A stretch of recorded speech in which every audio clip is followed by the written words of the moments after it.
I'm going to keep saying it. Ignorance is a choice. But don't fall for that black Hebrew Israelite ignorance, because it'll leave your head in a ditch and it'll have you blind, or it'll have the blind leading the blind. And we don't want that. According to the Bible, what color is Christ? He's black.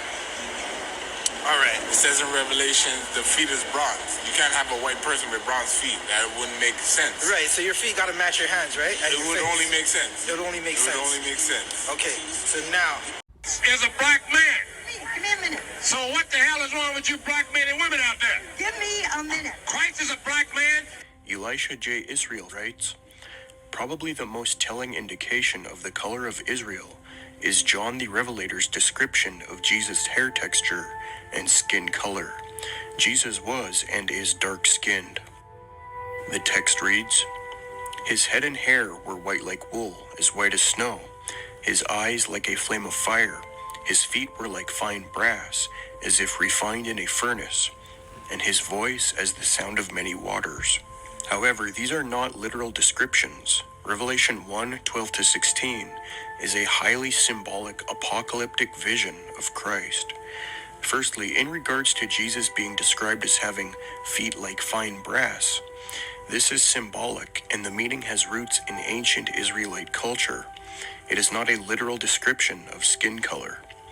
In the same verse, Christ's voice is said to be like the sound of many waters, and his eyes like fire. Just as these descriptions are not literal but symbolic, Jesus does not have literal feet like brass. Instead, New Testament and classic scholar Craig S. Keener, who has a black wife by the way, and New Testament scholar Robert Mounts, both note that in ancient Jewish understanding, limbs being described as bronze or brass just symbolically denoted glory, strength, and stability, and had nothing to do with actual skin tone. So now that I let Theophilus Most Excellent reel you guys in to show the ignorance within this organization, you should understand why I've said ignorance is a choice. But don't fall for that black Hebrew Israelite ignorance, because guess what? It'll leave your head in a ditch, and it'll have you blind, and the blind leading the blind. Skin tone. Moreover, the brass or bronze does not symbolize black skin, since verse 15 says the brass was as if refined in a furnace. When metals are refined in a furnace, they are glowing red or yellow, not black. In regards to Jesus' hair being described as white like wool, those who claim this refers to Negro hair miss the point. New Testament scholar Ellen F. Johnson notes the reason Jesus' hair is described in this manner is because ancient Eastern countries believed aged or hoary grayish white hair represented wisdom and dignity, and the animal that had pure white hair they could point to as a symbol was the sheep, which produced pure white wool. That's why the picture of woolly hair was used for Christ.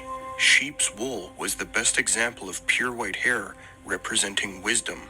It has nothing to do with Jesus having Negro hair. To further prove Revelation 1:14-15 is symbolic and not literal, in the very next verse in Revelation 1:16, Jesus is said to have a sword coming from his mouth. The same verse also says Jesus' face is like the sun, shining in full strength. Are we to take these things literally too? If we were, this must mean that Jesus was yellow or white, since that is the color of the sun shining in full strength, not black. Now, some fake black Israelites falsely claim a 3rd or 4th century Good Shepherd painting of Jesus. Now, if Christ is black according to Revelations, why do they depict him as a white Pressure. Well, from what I've came to understand is some Pope's son, Right. or some Borgia or something. Caesar Borgia. That name right there, yeah, came into power and they wanted to whitewash the religion. Yeah, because recently I've seen Putin come out in his archive and he got his archive is fully on display and there's all black people. Yeah, so there's a book called The Russian Icons, and